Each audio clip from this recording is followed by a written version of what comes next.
चिंतेमध्ये दोन प्रकार करा. एक प्रापंचिक चिंता असते आणि एक पारमार्थिक चिंता असते. आम्ही जी चिंता करतो ती सगळी प्रापंचिक चिंता आहे. आणि एकदा आपण प्रापंचिक चिंता करायला लागलो की त्या चिंता कधीही निवृत्त होत नसतात. त्या चिंता निवृत्त होत नाहीत, कारण प्रपंच आणि चिंता या दोघांचं कायम लग्न लागलेलं आहे. जिथं प्रपंच आहे तिथं चिंता आहे, आणि जिथं चिंता आहे तिथं प्रपंच आहे. लोक म्हणतात आमचं लग्नच झालं नाही, आम्हाला कसली चिंता. त्यांना तर फार चिंता आहेत. झालेल्यांना तरी थोड्या तरी कमी असतील, न झालेल्यांना फार चिंता. काय सांगू मी आपल्याला, मला विस्तार करायचा नाही, तेवढा वेळ नाही आपल्या हातामध्ये. प्रापंचिक आणि पारमार्थिक याचं समीकरण फक्त सांगतो, याचं समीकरण सांगतो.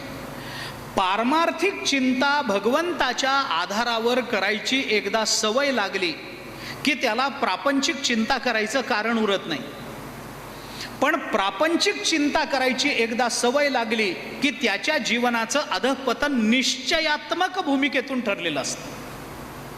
कारण परमार्थाची चिंता करणाऱ्यांच्या संसाराची चिंता परमात्मा करतो.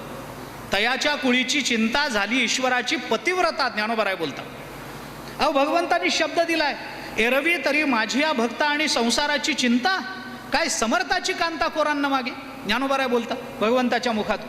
भगवान म्हणतात अर्जुना, माझा भक्त त्याला संसाराची चिंता. अरे काय आहे, एखाद्या राजाची बायको काय भिक्षा मागताना दिसली काय तुला कधी? समर्थाची कांता कोरांना मागे. राजाची पत्नी आहे, राणी आहे, आणि दारादारामध्ये जाऊन भीक मागते. 2 घास वाढावं माऊली, 2 दिवस झाले पोटामध्ये अन्नाचा कण नाही. एखादी राणी म्हणेल काय असं?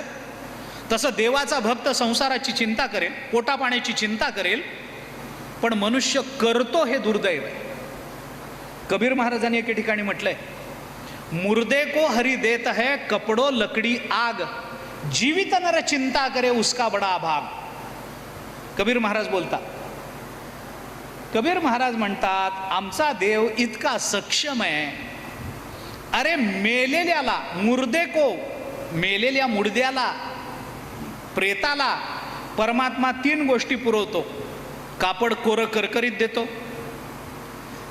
मणभर लाकडं देतो, आणि अग्नी देतो. मुर्दे को हरी देत है कपडो लकडी आग. याच्यापेक्षा माणसाला काय लागतं? अन्न वस्त्र निवारा माणसाच्या मूलभूत गरजा आहेत. एवढ्या तर परमात्मा सगळ्यांना देतो. मुर्दे को हरी देत है कपडो लकडी. अरे मेलेल्या माणसाला परमात्मा हे सगळं देतो,